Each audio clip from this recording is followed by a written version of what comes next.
और आइए विस्तार से खबरों का रुख करेंगे। गोवा नाइट क्लब अग्निकांड से जुड़ी बड़ी खबर यह है कि लूथरा बंधु मतलब जो इस नाइट क्लब के मालिक थे उनके खिलाफ रेड कॉर्नर नोटिस की तैयारी कर ली है एजेंसीज ने। रेड कॉर्नर नोटिस जारी करने की प्रक्रिया शुरू कर दी गई है। देश छोड़कर थाईलैंड भाग गए हैं सौरभ और गौरव लूथरा। सौरभ और गौरव लूथरा 7 दिसंबर को ही फरार हो गए थे। देश छोड़ दिया था, थाईलैंड चले गए थे भारत से फरार होकर। अब जांच एजेंसियों की बड़ी तैयारी है। रेड कॉर्नर नोटिस सौरभ गौरव लूथरा पर लाने की तैयारी में जांच एजेंसियां। 6 दिसंबर को गोवा के नाइट क्लब में अग्निकांड हुआ और जानकारी मिल रही है कि 7 दिसंबर की सुबह 5:30 बजे की इंडिगो की फ्लाइट लेकर सौरभ और गौरव लूथरा ये दोनों देश से फरार हो गए। ये भारत से थाईलैंड चले गए।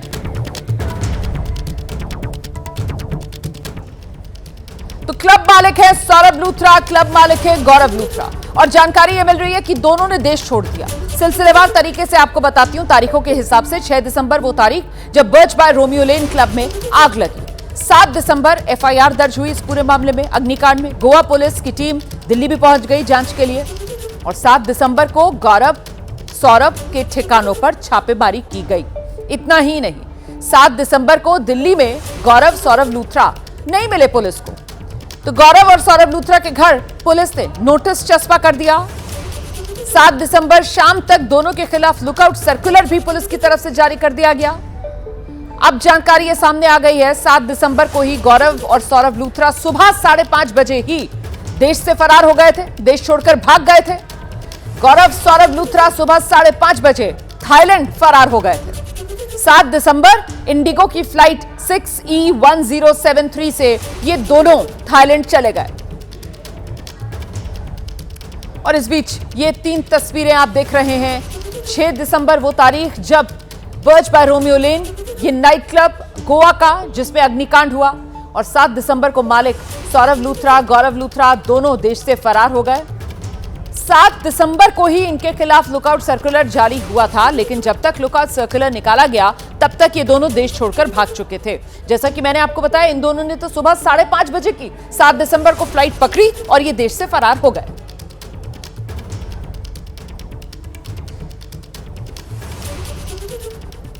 तो गोवा नाइट क्लब अग्निकांड के गुनहगार क्लब मालिकों के विदेश भाग जाने को लेकर अब सवाल पूछे जा रहे हैं। सियासी तौर पर सरकार की घेराबंदी हो रही है। टीएमसी ने इस अग्निकांड को सीधे सीधे हादसा नहीं हत्या करार दिया है और शिवसेना उद्धव खुद पूछ रहा है आखिर 25 लोगों की मौत के जिम्मेदार विदेश कैसे भाग गए? आखिर लुकआउट सर्कुलर पहले जारी क्यों नहीं किया गया? हंसी आती है कि आज देश के होम मिनिस्ट्री से, देश के इमिग्रेशन ऑफिशियल से, गोवा पुलिस से दुख के मारे कि हम लोग आज इतने लाचार हो गए हैं देशवासी कि अपनी सरकारों से ये भी अपेक्षा नहीं कर सकते हैं कि उनको किसी तरीके का न्याय मिलेगा। आज वो गौरव और सौरभ लूथरा, वो इंडिगो एयरलाइंस जो 500 से ज्यादा फ्लाइट्स उसकी रीशेड्यूल हुई हैं फिर से आज के समय पर, वही इंडिगो फ्लाइट लेकर थाईलैंड पहुंच गए हैं। गोवा पुलिस ने लुकआउट नोटिस पहले क्यों नहीं जारी किया? आज इमिग्रेशन ऑफिशियल्स ने उनको क्लियरेंस कैसे दी फ्लाई आउट करने के लिए? आज होम मिनिस्ट्री ने भी क्यों कोई कार्रवाई नहीं की? यानी स्पष्ट होता है कि जिसके पास सत्ता है, जिसके पास नेटवर्क्स हैं, जिसके पास पैसा है, वो 25 जाने ले सकता है, वो रूल्स एंड नॉर्म्स फ्लाउट कर सकता है, देश में हाहाकार मचा सकता है और वो देश से बाहर भी जा सकता है। ये डिमांड है कि जो गोवा दुर्घटना में जिनकी दर्दनाक मौत हुई है, ये सरासर एक मर्डर है।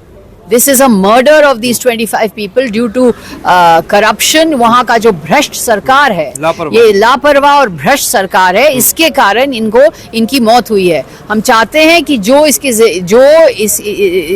इसके लिए जिम्मेदार हैं, जो इनके मौत के लिए जिम्मेदार हैं, जो ओनर्स हैं, जो भाग चुके हैं, इनको वापस लाइए, सख्त कार्रवाई कीजिए। आगे बढ़ेंगे, अगली खबर का रुख करेंगे। इंडिगो संकट है और इस संकट के बीच सरकार अब एक्शन में है। सूत्र जानकारी दे रहे हैं, आज उड्डयन मंत्रालय ने सभी एयरलाइंस के साथ बैठक करने का फैसला लिया है। इंडिगो संकट पर एक्शन में है केंद्र सरकार। उड्डयन मंत्रालय की आज अहम बैठक होनी है। सभी एयरलाइंस के साथ यह बैठक उड्डयन मंत्रालय करने जा रहा है। ऐसे हालात फिर ना बने, इसी को लेकर मंथन किया जाएगा। डीजीसीए कमेटी ने कल इंडिगो के अधिकारियों को बुलाया। इंडिगो संकट पर अब एक्शन में केंद्र सरकार। उड्डयन मंत्रालय की आज अहम बैठक, सभी एयरलाइंस के प्रतिनिधि इस बैठक में मौजूद रहेंगे। ऐसे हालात फिर न बने, इसी को लेकर मंथन किया जाएगा। डीजीसीए कमेटी ने कल इंडिगो अधिकारियों को बुलाया। इंडिगो पर कार्रवाई हो सकती है, ऐसे संकेत भी सरकार के सूत्र दे रहे हैं। फिलहाल जो जानकारी मिल रही है उसके मुताबिक कुछ रूट्स कम किए जा सकते हैं इंडिगो एयरलाइंस के, कुछ फाइन भी बहुत मुमकिन है इंडिगो एयरलाइंस पर लगाया जाए। हालांकि इंडिगो की तरफ से तो हाथ खड़े कर दिए गए थे, ये कहते हुए कि सिस्टम की दिक्कत थी। फिलहाल सीधे आपको लेकर चलेंगे, हमारे साथ हमारे सहयोगी वरुण भसीन इस वक्त मौजूद हैं और जरा वरुण से ही जानते हैं। वरुण, मतलब आगे के लिए ऐसी समस्या ना हो, उसको लेकर जो बड़ा फैसला लिया गया है, मंत्रालय ने सभी एयरलाइंस के प्रतिनिधियों को बुलाया है, कब बुलाया है, कब यह बैठक होगी और इस बैठक का मुख्य एजेंडा क्या है, सूत्र क्या बता रहे वरुण? जी बिल्कुल, देखिए आज सुबह 11 बजे का वो समय है जब सभी एयरलाइंस के ऑफिशियल्स को, और जिसमें इंडिगो के अकाउंटेबल मैनेजर यानी कि सीओओ भी मौजूद होंगे, उनको बुलाया गया है। लेकिन अभी सबसे पहले सरकार क्या कोशिश कर रही है कि जो रूट्स है जहां पर कैंसिल हुए हैं उनको वापस से चलाया जाए। और यहां पर इंडिगो से लगभग कहा जा रहा है कि 100 से 150 फ्लाइट्स के जो रूट्स हैं वो दूसरी एयरलाइंस को दिए जाएंगे, यानी कि नए रोस्टर, और इस वक्त स्केड्यूलिंग पर काम हो रहा है। तो दूसरी एयरलाइंस भी आज उस मीटिंग में मौजूद होंगी और यहाँ पर सब एयरलाइंस के साथ मिलकर डीजीसीए ये चाहता है कि वो रूट कॉज को खोजा जाए कि आखिर में क्या कारण था, क्योंकि 1 नवंबर से लगे नियमों में के बाद सिर्फ इंडिगो को ही प्रॉब्लम हुई है कि कहीं फ्यूचर में दूसरी एयरलाइंस में ऐसी दिक्कत ना देखने को मिले। तो आज सभी एयरलाइंस एक टेबल पर मौजूद होंगी और उस पर मंथन होगा। और उसी के साथ साथ कल सीईओ को इस वक्त यहां पर इंडिगो ने तलब किया हुआ है। डीजीसीए ने जो शो कॉज नोटिस भेजा था उसका जवाब में जो इंडिगो ने कहा, उन्होंने कहा कि हमको 15 दिन और चाहिए। यानी कि अब तक इंडिगो ने अच्छे से पेपर पे ये नहीं बता पाया है कि मेरे साथ क्या हुआ और इतना यात्रियों को इतना परेशानी क्यों होने को हो गई। इसलिए अभी भी वो जवाब का इंतजार एक तरीके से डीजीसी इंडिगो की तरफ से कर रहा है। लेकिन अभी इस वक्त आज की तारीख में स्थिति को सुधारा जा सके, इसीलिए आज एयरलाइंस भी वहां पर मौजूद है और कल सीईओ आके अपना जवाब भी देंगे कि आगे के लिए हम क्या कर रहे हैं। बहुत शुक्रिया वरुण आपका इस तमाम जानकारी के लिए। नजर बनाकर रखिएगा, कोई और इस खबर से जुड़ा अपडेट होगा हमारे सहयोगी वरुण भसीन सबसे पहले आप तक पहुंचाने का काम करेंगे। अब मैं आपको यह भी बताती चलती हूं कि पिछले 1 हफ्ते से इंडिगो की उड़ान कैसे परेशानी का सबब बनी हुई है। यात्रियों को बहुत मुश्किलों का सामना करना पड़ा। यह सिलसिला 3 दिसंबर से शुरू हुआ। 3 दिसंबर 2025 वो तारीख थी जब इंडिगो की करीब 200 उड़ानें रद्द हुई। इसके बाद अब अगले दिन आइए 4 दिसंबर 2025, ये फ्लाइट रद्द होने की संख्या और बढ़ गई। 550 फ्लाइट्स रद्द हुई थी 4 दिसंबर को। 5 दिसंबर को तो समस्या विकराल। 5 दिसंबर 2025 को 1600 फ्लाइट्स इंडिगो की कैंसिल हुई। 6 दिसंबर को करीब 800 उड़ानें रद्द हुई। 7 दिसंबर को फिर से 650 फ्लाइट्स कैंसिल हुई। 8 दिसंबर मतलब बीते कल फिर से 562 फ्लाइट्स इंडिगो की कैंसिल हुई। 1 हफ्ता हो रहा है लेकिन अभी तक इंडिगो का यह संकट सुलझा नहीं है और अब जानकारी मिल रही है इंडिगो को लेकर सरकार सख्त है।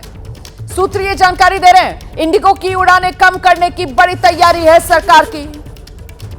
फिलहाल इंडिगो की रोज 2200 उड़ानें हैं। उड़ान कम करना पेनल्टी की तरह ही होगा, सीधे तौर पर पेनल्टी ना लगाकर उड़ानें कम करने की तैयारी सरकार कर रही है। ये जानकारी सूत्रों के हवाले से सामने आ रही है।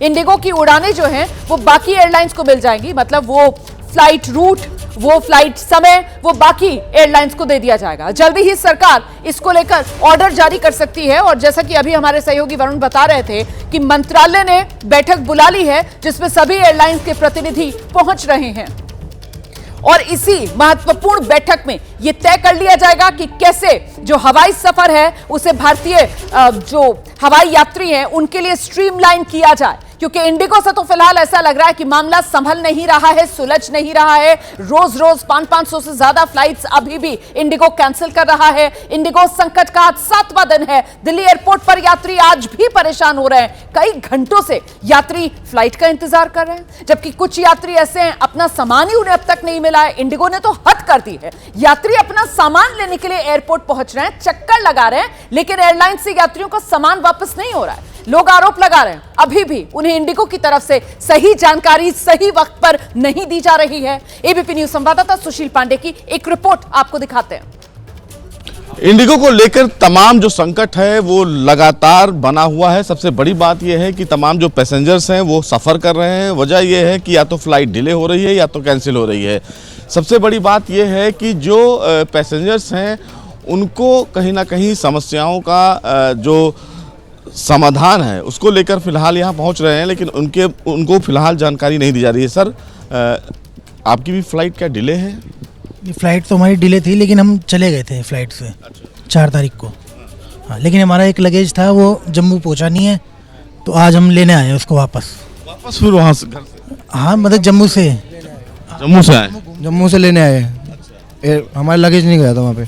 बड़ी समस्या ये है कि तमाम जो यात्री हैं उनकी फ़्लाइट डिले हो रही हैं या तो कैंसिल हो रही हैं। 15 घंटे 17 घंटे वो एयरपोर्ट पर फ़िलहाल वेट करने के लिए मजबूर हैं। लेकिन बड़ी बात है कि इंडिगो की तरफ से ये ज़रूर कहा गया है कि स्थिति सामान्य हो रही है और तमाम जो लगेज है उनको पहुंचाने की कोशिश भी की जा रही है। जो लगेज यहाँ पर देखने को मिल रहा था, उन लगेज को उन तमाम यात्रियों के एड्रेस पर भेजने की जो कवायद है वो इंडिगो की तरफ से की गई है, लेकिन कहीं ना कहीं जो यात्री हैं वो फ़िलहाल परेशान हैं। हालांकि ये बताया जा रहा है कि 2 से 3 फ्लाइट्स जो हैं वो या तो डिले हैं या फिर कैंसिल हैं। दिल्ली के बाद मैं आपको मुंबई लेकर चलती हूं। मुंबई एयरपोर्ट पर देखिए धीरे धीरे हालात सामान्य हो रहे हैं। इंडिगो दावा कर रहा है कि 90% से ज्यादा फ्लाइट्स मुंबई से समय पर उड़ान भर रही हैं। जिन फ्लाइट्स को रद्द किया गया है उनकी जानकारी यात्रियों को समय पर दी जा रही है। इसके चलते अब मुंबई एयरपोर्ट पर पहले की तरह भीड़ तो नजर नहीं आ रही है। एबीपी न्यूज संवाददाता सूरज ओझा की एक रिपोर्ट मुंबई एयरपोर्ट से देखिए। पिछले कुछ दिनों से इंडिगो की फ्लाइट्स लगातार रद्द हो रही थी और क्या हो रहा था किसी को कुछ पता नहीं चल पा रहा था, जिसकी वजह से यात्री परेशान थे। मैं आपको दिखा दूं, ये जो इंडिगो का काउंटर है, आप देखिए यहाँ पर 1-2 दिन पहले इतनी भीड़ हुआ करती थी, यात्री झगड़ा कर रहे थे। वहीं पर यहाँ जो आपको डिस्प्ले बोर्ड दिखाई दे रहा है, वहाँ पर कई उड़ानें रद्द कर दी गई हैं, ऐसे डिस्प्ले भी दिखाई देते थे। अब अपडेट देखा जाए तो इंडिगो की तरफ से दावा किया गया, कल की बात करें 8 तारीख की, तो उनका कहना है कि एक दिन में 1800 से ज़्यादा फ्लाइट्स उनकी ऑपरेट की गई हैं। पूरा जो नेटवर्क है वो पूरी तरह से बहाल कर दिया गया है। 90% फ्लाइट्स ऑन टाइम परफॉर्मेंस कर रही हैं पूरे नेटवर्क में और करीबन 827 करोड़ रुपए रिफंड दिए जा चुके हैं। वहीं पर इंडिगो का ये भी दावा है कि 4500 से ज़्यादा यात्रियों के बैग जो कि मिसिंग थे, लगातार कंप्लेंट्स आ रही थी, उन्हें उनके बैगेज लौटा दिए गए हैं और जिनके भी बैगेज अभी भी कहीं फंसे हैं, किसी एयरपोर्ट पे फंसे हैं, तो वो अगले 36 घंटों में उन्हें लौटा दिए जाएंगे। बहरहाल इंडिगो का ये दावा है कि वो वापस से बैक टू नॉर्मल आ चुकी है, नॉर्मल हो चुकी है और 90% से ज़्यादा उसकी फ़्लाइटें टाइम पर चल रही हैं। और आइए अब आपको यह भी सुनाते हैं कि इंडिगो की लापरवाही से परेशान यात्री शिकायतें क्या कुछ कर रहे हैं। कल दोपहर से ही कल का था हमारा प्लान, लेकिन वो कैंसिल हो गया। कल 7 बजे तक था, 2-2:30 बजे तक आ गए। क्या करें, जैसे तैसे रात काटना पड़ा। अब हम लोग तो दूर का आदमी, ज्यादा दूर जाएगा फिर भी वहाँ भी प्रॉब्लम है। मैं चेन्नई जा रहा हूँ, अब फ्लाइट डिले हुई 12 घंटे डिले। वो सुबह 9:45 की थी जो अब रात को 9:45 की है। अब वेट करना पड़ेगा क्योंकि बच्ची का कल एग्जाम है, जाना जरूरी है, तो इसलिए वेट करके जाएंगे, दूसरा ऑप्शन नहीं। अभी मैं 30री टिकट बनाया हूँ, 3 बार हो गई कैंसिल। उत्तर प्रदेश में सख्ती के बाद फरार घुसपैठियों को लेकर एटीएस सक्रिय हुई है। उत्तर प्रदेश के 17 नगर निगम से गायब सफाई कर्मियों की सूची मांगी गई है। प्रदेश भर से गायब हुए हैं 545 से ज्यादा सफाई कर्मी। सूत्र ये जानकारी दे रहे हैं 17 नगर निगम से 545 से ज्यादा सफाई कर्मी गायब हो गए। 3 दिसंबर से अब तक 545 से ज्यादा सफाई कर्मी लापता बताए जा रहे हैं। सीधे आपको लेकर चलेंगे, हमारे साथ हमारे सहयोगी विवेक इस वक्त मौजूद हैं और जरा विवेक से ही समझते हैं कि आखिरकार ये गायब सफाई कर्मी, इसका राज क्या है।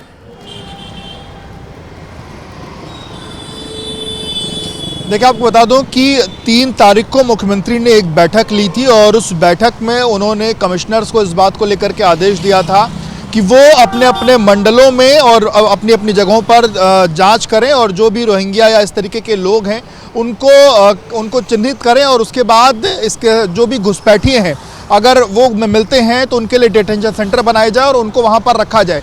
इसके बाद से ही इस बात को लेकर के इनपुट आने शुरू हो गए कि कुछ लोग नौकरियां छोड़ रहे हैं। लखनऊ नगर निगम की बात करें तो लखनऊ नगर निगम में 160 कर्मियों ने नौकरी पिछले 6 दिनों में छोड़ी है। 160 लोगों ने काम पर आने से मना कर दिया और वो काम पर नहीं आ रहे हैं। इसके साथ साथ उत्तर प्रदेश में कुल 17 नगर निगम और इन 17 नगर निगम में लगभग 550 जो सफाई कर्मी हैं वो उन्होंने काम छोड़ दिया है या वो काम पर नहीं आ रहे हैं, जिसके बाद अब एटीएस सक्रिय हुई है और एटीएस ने इन तमाम जो सभी 17 नगर निगम है इनको जो लेटर है वो भेजा है और इन तमाम जो 550 के करीब में लोग हैं इनकी जानकारियां मांगी हैं कि ये लोग कब से नहीं आ रहे हैं, क्या चीज़ें हैं या और इनके कौन कौन से डॉक्यूमेंट एजेंसीज के पास है और उन डॉक्यूमेंट्स के आधार पर इनकी जो जांच पड़ताल है वो की जाएगी। बहुत शुक्रिया आपका इस तमाम जानकारी के लिए विवेक। हिमाचल प्रदेश के कांगड़ा में गाय के साथ बेरहमी का एक ऐसा मामला सामने आया है जिसे देखने के बाद आप भी खौफजदा हो जाएंगे। यहां माजरा इलाके में एक जिंदा गाय को 300 स्ट्रीट डॉग्स के सामने डाल दिया गया और इसके बाद ये जो स्ट्रीट डॉग्स थे गाय को नोचते काटते कैमरे में कैद हुए। इस बेरहमी का आरोप उस महिला पर लगा है जिसने शेड बनाकर इन 300 आवारा कुत्तों को पाल रखा है। स्थानीय लोग आरोप लगा रहे हैं कि महिला ने जानबूझकर इन कुत्तों के झुंड के बीच गाय को छोड़ दिया, जिसका किसी स्थानीय व्यक्ति ने वीडियो बनाया और इसे सोशल मीडिया पर वायरल कर दिया। वहीं लोगों की शिकायत पर पुलिस की टीम मौके पर पहुंची, उसने स्ट्रीट डॉग्स के शेड से गाय का रेस्क्यू किया। उपचार के बाद गाय को गौशाला भेजा गया है। बताया जा रहा है कि पठानकोट की रहने वाली महिला एक निजी संस्था चलाती है, उसी ने यहां 300 स्ट्रीट डॉग्स के लिए शेड बना रखा है।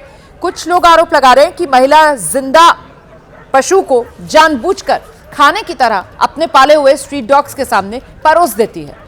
इसे लेकर स्थानीय लोग भड़के हुए नजर आ रहे हैं।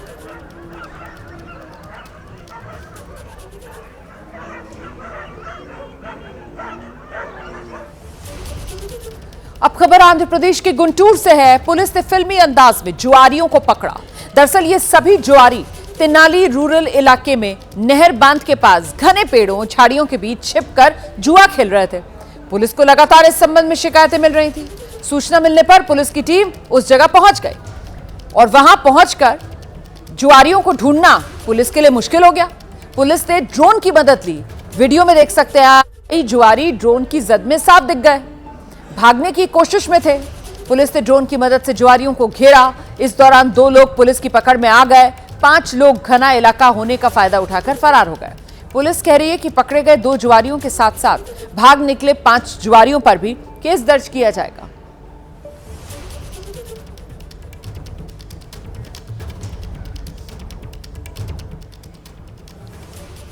उधर दिल्ली पुलिस ने 14 दिन पहले हुए blind hit and run case का आखिरकार खुलासा कर दिया है। पुलिस ने भीकाजी कामा प्लेस के पास हुए इस हिट एंड रन मामले के आरोपी चाणक्य संकला को गिरफ्तार कर लिया। 5 इको गाड़ी में इसने टक्कर मारी थी और इस टक्कर में 5 महिलाएं बुरी तरीके से जख्मी हुई थी। इनमें से 2 अभी भी आईसीयू में भर्ती हैं। आरोपी चाणक्य संकला तक पहुंचने के लिए पुलिस ने 600 से ज्यादा सीसीटीवी फुटेज खंगाले। पुलिस ने इसके लिए बाकायदा जाल बिछाया। जानकारी के आधार पर ओखला के एक सर्विस सेंटर से सुजुकी ग्रैंड विटारा कार जब्त की गई, जिससे आरोपी चाणक्य इसने हिट एंड रन की इस वारदात को अंजाम दिया था। तो तस्वीरों में आप देख सकते हैं कार कितनी बुरी तरीके से क्षतिग्रस्त। पूछताछ में आरोपी चाणक्य ने हिट एंड रन की बात मानी।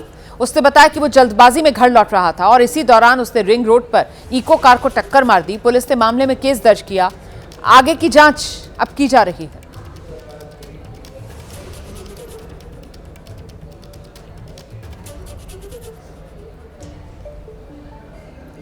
और अब बड़ी खबर मैं आपको बताऊं, दिल्ली कार ब्लास्ट केस में एनआईए का जबरदस्त एक्शन हुआ है। जम्मू कश्मीर में एनआईए का सर्च ऑपरेशन चल रहा है।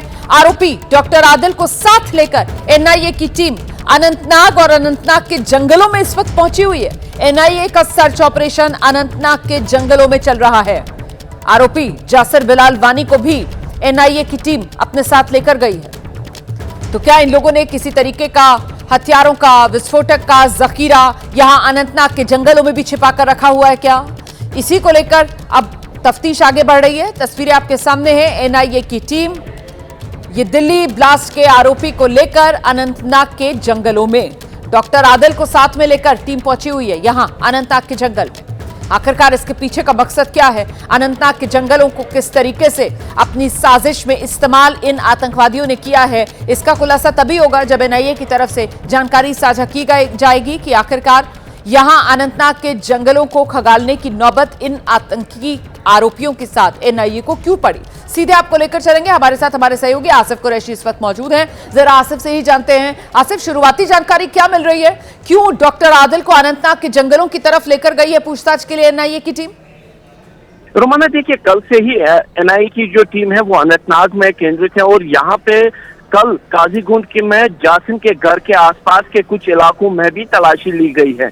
जासिम के बारे में बता दूं कि उसको टेक्निकल एक्सपर्ट के तौर पर माना जा रहा है इस मॉड्यूल में, और जिसका काम रॉकेट बनाना या फिर ड्रोन के जरिए हमलों को अंजाम देने का है, एनआईए की तरफ से ये कहा गया है। और जासिम के निशानदेही पर ही कुछ इलाकों में कल जो है तलाशी ली गई थी। आज सुबह तड़के डॉक्टर आदिल और जासिम दोनों को साथ लेकर जो है एनआईए की टीम, जिनके साथ जम्मू कश्मीर पुलिस और सीआरपीएफ के जवान भी है, वो अनंतनाग के मटन के इलाके में जंगलों की तलाशी के लिए गए हैं। क्योंकि पूछताछ के दौरान जो जानकारी मिली है, माना यही जा रहा है कि हो सकता है कि इन जंगलों में कुछ हथियार, गोला बारूद या विस्फोटक रखा हुआ हो, जिसको हासिल करने के लिए ही ये तलाशी मुहिम चलाई जा रही है।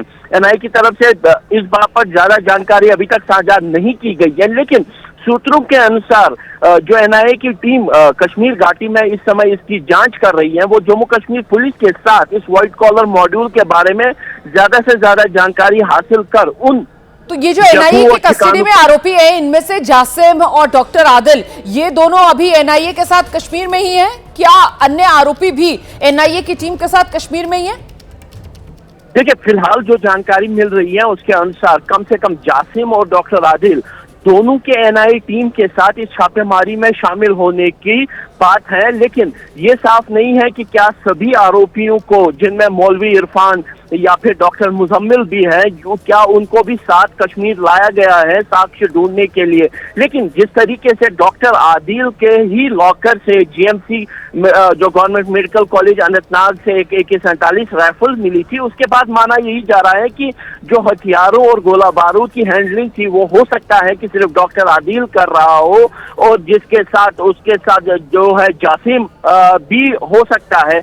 ऐसे संकेत मिल रहे हैं, और जिस बात का सबूत भी ये बात आज दे रहा है कि आज जो छापेमारी चल रही है उसमें इन दोनों को साथ लेकर ही एनआईए की टीम यहाँ पे पहुंची है और तलाशी अभियान जो है वो यहाँ पे चला रहे हैं। आप नजर बनाकर रखिएगा, कोई और अपडेट होगा इस खबर से जुड़ा हुआ सबसे पहले हम दर्शकों तक पहुंचाएंगे। फिलहाल शुक्रिया आपका आसिफ कुरैशी। मैं आगे बढ़ी हूँ। कश्मीर में चिल्ले कला की शुरुआत से पहले ही कई जगह तापमान 0 से नीचे चला गया है। जैसे जैसे पारा गिरता जा रहा है, उत्तरी कश्मीर के कुछ हिस्सों में, खासकर बारामूला जिले में अब तापमान 0 से नीचे जा रहा है।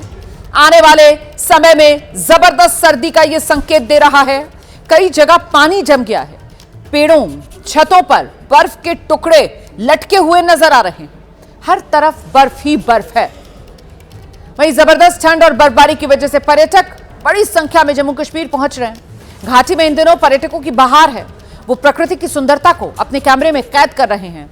और दूसरी तरफ 21 दिसंबर से 40 दिन का जो चिल्ला कला है उसकी शुरुआत होगी। इसमें सबसे ज्यादा बर्फबारी होती है। कई जगह तापमान 0 से नीचे चला जाता है।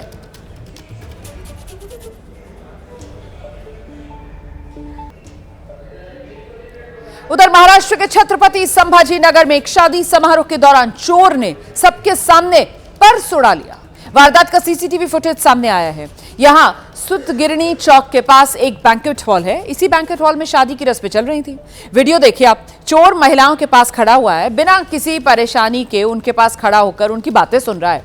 चोर ने जैसे ही मौका पाया, सबसे पहले बैग के पास धीरे धीरे करके पहुंचा। दूसरी तरफ शादी की तैयारियों में लोग व्यस्त हैं। चोर ने हाथ छिपाने के लिए उसके ऊपर कोट डाले रखा था। तभी उसने बैग में से पर्स निकाला और फरार। पीड़ित के मुताबिक पर्स में 2 मोबाइल फोन, नकद और कुल मिलाकर 17,000 रुपए के आसपास का सामान था। फिलहाल जवाहरनगर पुलिस स्टेशन में यह मामला दर्ज किया गया है।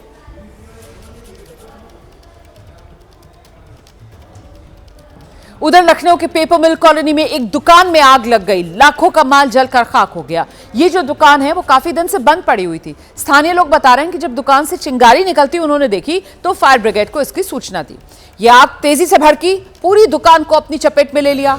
वीडियो आप देख रहे हैं, दुकान के अंदर आग लगी, दुकान की दीवार भी इस हादसे में गिर गई। स्थानीय लोगों की मदद से फायर ब्रिगेड ने आग पर काबू पाया, लेकिन दुकान में जितना सामान रखा हुआ था सब जलकर खाक।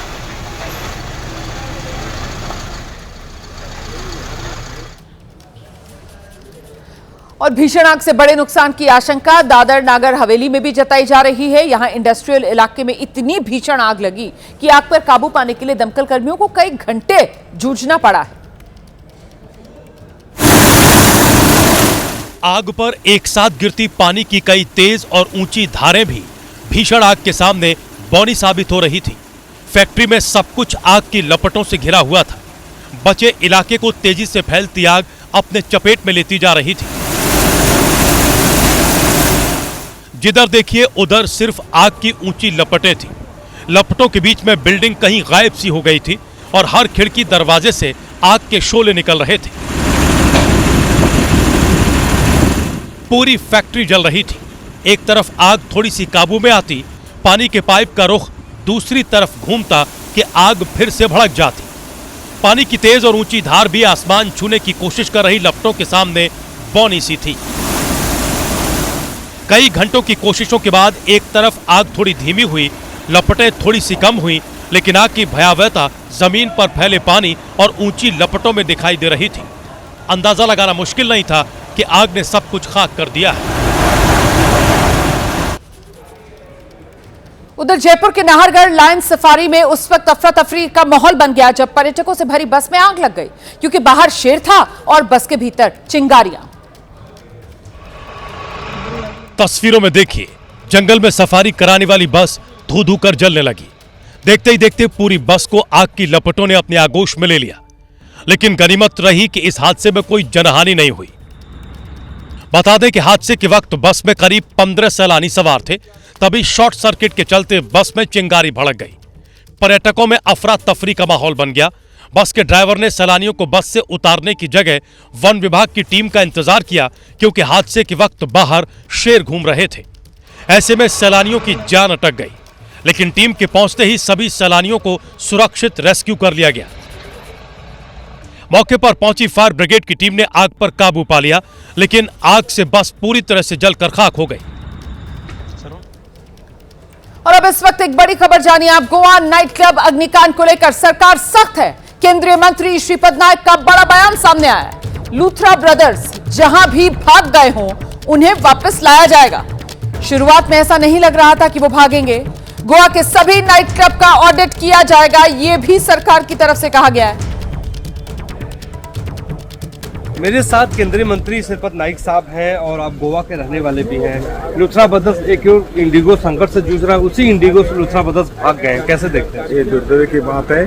सबसे पहले जो 25 लोग उसमें मृत हो गए, उनके लिए मेरी हार्टफेल्ट सिंपैथी है।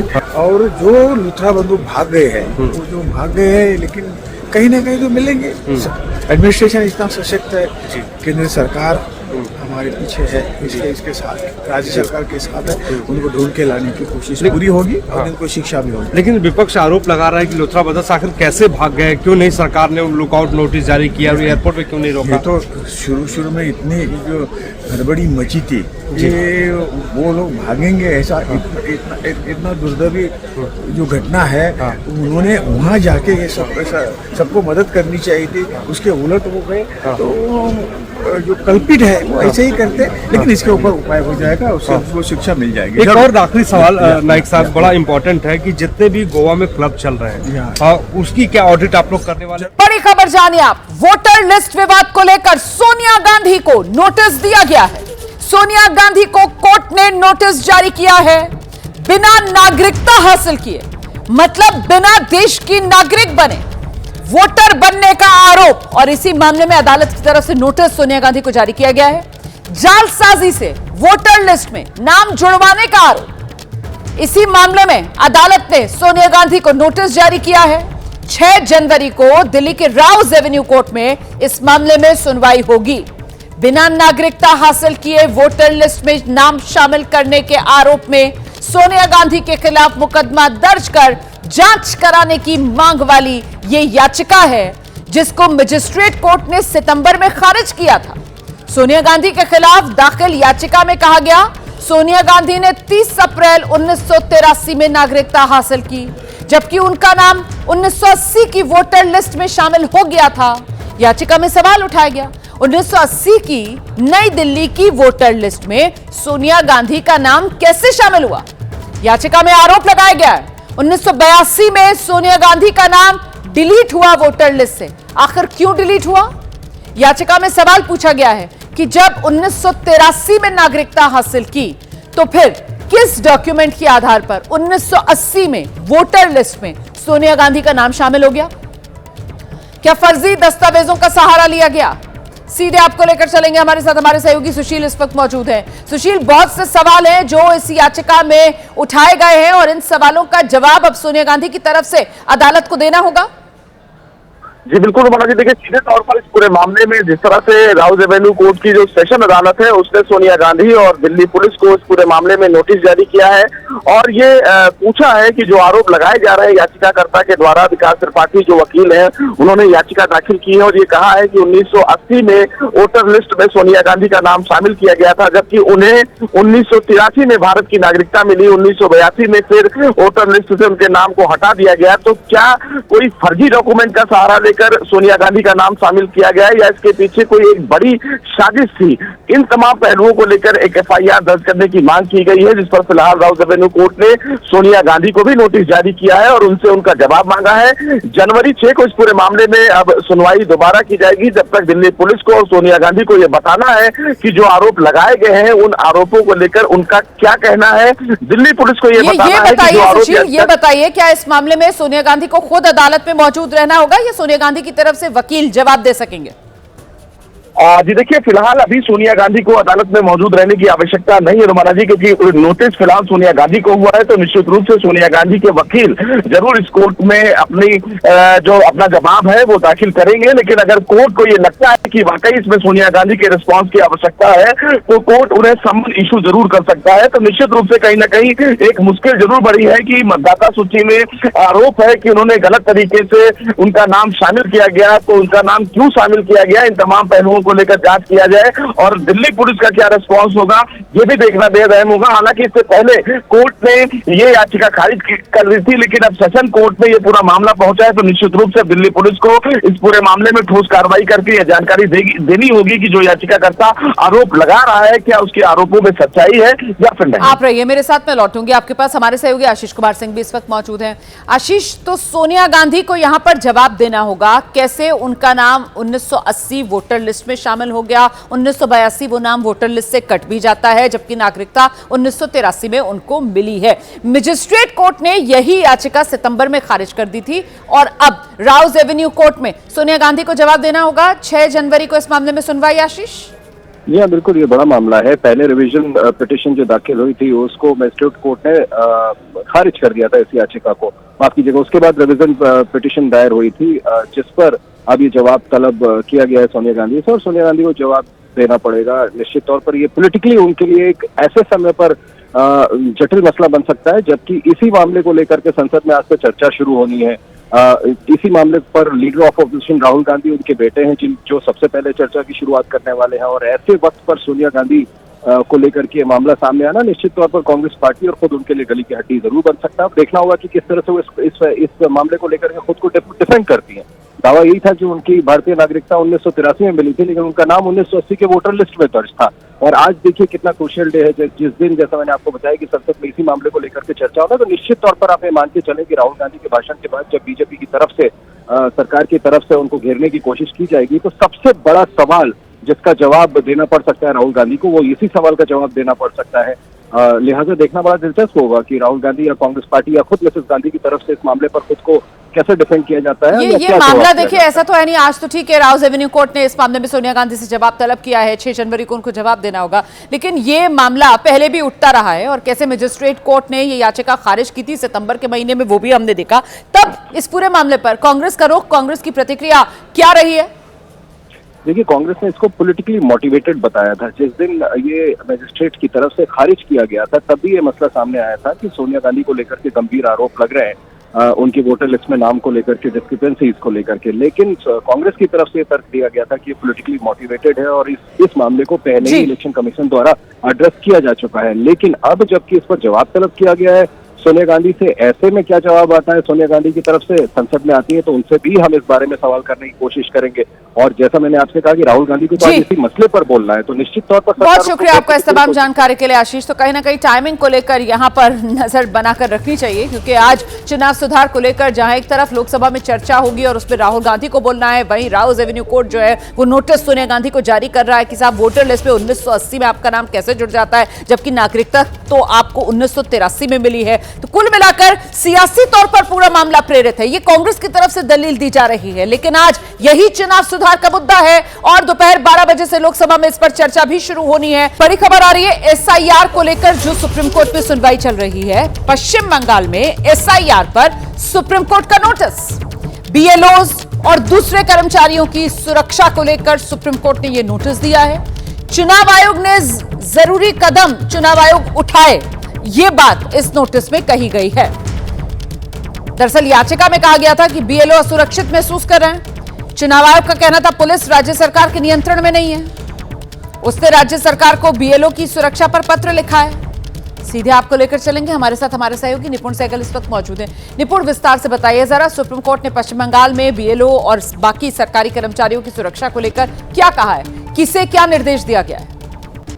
देखिए रोमाना, याचिका सनातन संसद नाम की एक संस्था की है, जिसने पश्चिम बंगाल में जो लंबा राजनीतिक हिंसा का इतिहास रहा है उसका हवाला दिया है और ये बताया है कि इस समय भी जो एसआईआर की प्रक्रिया चल रही है उसमें जो जमीनी स्तर पे कर्मचारी लगे हैं वो असुरक्षित महसूस कर रहे हैं और उनको तमाम तरह की धमकियां मिल रही है, उन पर खतरा है। ऐसे में उनको सुरक्षा मिलनी चाहिए और चुनाव आयोग को ये कदम उठाना चाहिए था। इस पर चुनाव आयोग ने शुरू में कहा कि पुलिस हमारे हाथ में नहीं है, इसलिए हम सुरक्षा नहीं दे पा रहे हैं। सुप्रीम कोर्ट ने इस पर कहा कि पुलिस आपके हाथ में हो भी नहीं सकती है, वो तो चुनाव के दौरान ही होती है, पर इसका मतलब ये नहीं कि आपके हाथ बंधे हुए हैं। उसके बाद चुनाव आयोग ने कहा ठीक है, हम नोटिस को स्वीकार कर रहे हैं और अगली सुनवाई तक हम इस बारे में उचित कदम उठाएंगे। यानी चुनाव आयोग ने कहीं ना कहीं सुरक्षा की जिम्मेदारी ली है। मतलब चुनाव आयोग ने जो निर्देश सुप्रीम कोर्ट की तरफ से दिया गया।